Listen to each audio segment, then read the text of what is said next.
Hi, Robin. Hi, Carlos. Your beautiful dancing has defined Balam Dance Theater's ballet, Balinese fusion repertoire.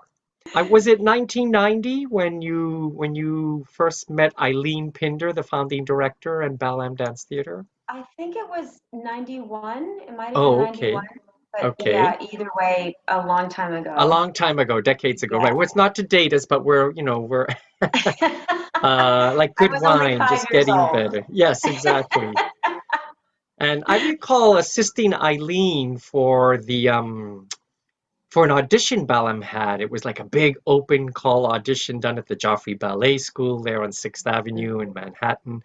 And it was very hard to find ballerinas, skilled, trained ballerinas who were open to the specific cultural challenges of dancing, with Balinese Yeah, influences, things like yeah. dancing on point in a wooden mask and arching your back and leaning sideways. So, um, just a little bit like take us back. What was your impression? You're coming to that audition, you're meeting Eileen.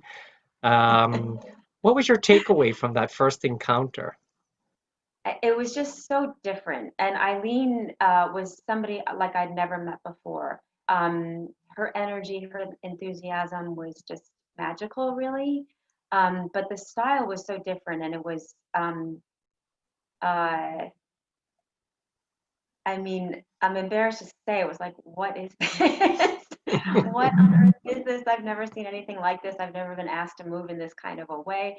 And being from a strictly ballet background, where it was really, unfortunately, kind of frowned upon to even entertain the idea of something other than classical ballet. So that kind of weighed on me that night after the audition. Which was really a lot of fun. Something doing something totally different and new, although with the aesthetic of ballet still being on point and all that kind of stuff. It was a challenge I wanted to take on and um, move in a different way. So yeah, I would have regretted not trying it. I think that's what sold me as well, the curiosity and the desire to try something new, um, but still having a ballet so there was some sort of familiarity. Eileen was so intriguing and wonderful, and her expressiveness and her hands. I remember her hands so vividly. Uh, the hands are such a big part of the Balinese dance, but there was something. There was just something magical in her hands alone. Well, you uh, jumped right to another question that I had, which was the impact that and presence of Eileen Pinder. So, in case our audience doesn't know, the founding director of Balam, and like one of the things that impressed me when I first met her as a young dancer was her passion about the Balinese. It's like she couldn't get enough of it, and she was mesmerized by the movement of a little finger or the quivering of a lip. And I had just really never met anyone who got into the detail of a dancer's movement to that extent.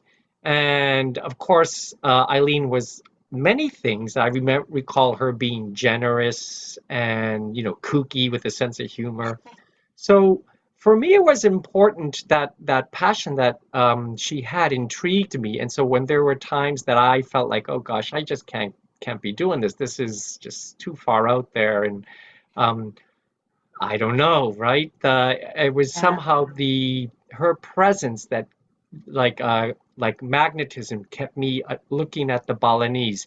So how important was Eileen as a choreographer, as a director? In helping you to cultivate your Balam tenacity and interest and ability to define this bridge between two worlds, two aesthetic worlds. Well, I mean, her passion was everything. I mean, as a dancer, your whole goal is to fill the vision of the choreographer. And Eileen's vision was always so crystal clear because she believed every bit of it. There was no question. She just knew what she wanted, and uh, just it made the desire to want to satisfy that vision worth trying every single thing that she was asking of you. And uh, I mean, it would get frustrating, but only because for me, I wanted just to make to get to that moment where she saw what she was seeing in you. And when you got to that moment that you hopefully would reach with her, um, there was nothing like it, and there was nobody who would be more enthusiastic and thrilled about it. And she would not hold back lavishing praise on you, and it was just awesome. There was nobody who rooted for you more than Eileen, and her passion and her energy were completely contagious. So it was there was no doubt you're going to just keep trying and trying and trying until that moment hopefully would click with her.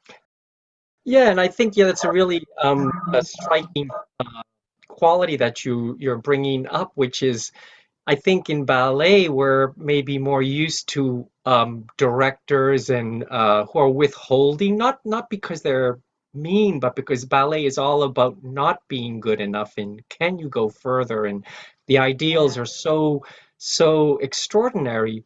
So to work with a director who was I mean, she would be amazed by the skills that you would bring to the rehearsal to see you on point. It yeah, was such you know, a thrill for her. So there was this purity or innocence about the pleasure of someone who loves dance, who is intelligent, and who's looking at both worlds. And so I think as yeah, demanding as she was, that like you said, that enthusiasm and that lavish praise, that totally. cheerleader, if you will, gave Yeah, gave us courage to forge ahead. Yeah. So totally. It completely did. She did not hold back with that at all. And mm, that was new for me, for sure. we're all dancers, right? We are both wanting to actualize the choreographer's vision. We take pride in being able to at least attempt anything that's asked of us, you Yeah, know, and at the yeah, same time looking for a place of belonging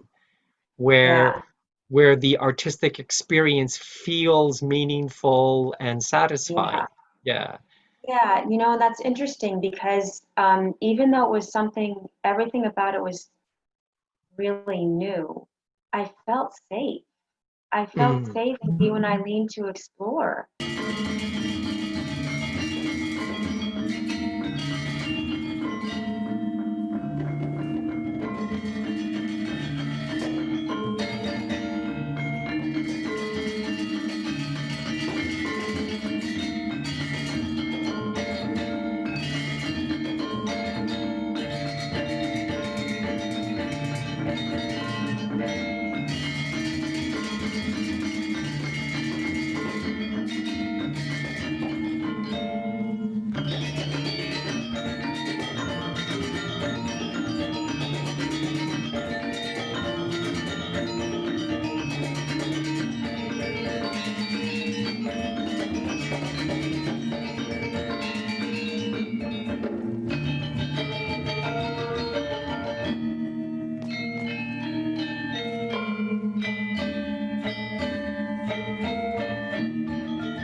Now, for more than a decade, we've had the wonderful good fortune to dance in the Christmas show I at the know, historic St. George Theater, I know. and you have been the Sugar Plum Fairy in Balam's Grand Pas de Deux, and I get to witness firsthand, up close, um, the shining, adoring eyes of all those children when we do the meet and greet after the performance. So, how is it for you? I mean, uh, you're a ballet trained ballerina, so now you're dancing literally the sugar plum in a tutu with a tiara and all the works of the spotlight and the Yeah. music. So, how is it for you to um, be a member of that community? So not only are you a member of Balam and Balam's extended family in Bali with the Samarati, but it's also the St. George Theater and Doreen Kugno, artistic director. Yeah, they have just made us such a part of their family too. It really is. It is that community experience that I felt in Bali, honestly.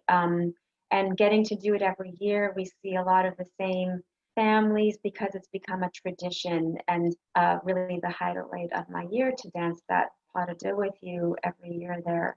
Um, but you know, there are really no words to describe what it feels like to see those children afterwards and they come up to you and with those eyes that the magic that you really had hoped to create in any sort of fashion for them, if you see that in their eyes, I guess it just touches my heart.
The ballet is so magical, the Balinese is so mystical, and even still after all these years, it's still so fresh and exciting because there's always something you have to delve into, even if it's recreating a role that I've done for many years. There's always more, and it's just um, I'm just really grateful for such a creative, artistic way to express myself as I Mm. get to with Balam. I guess I just want to say thank you. Thank you, Robin, for this interview. Thank you, Carlos. Okay.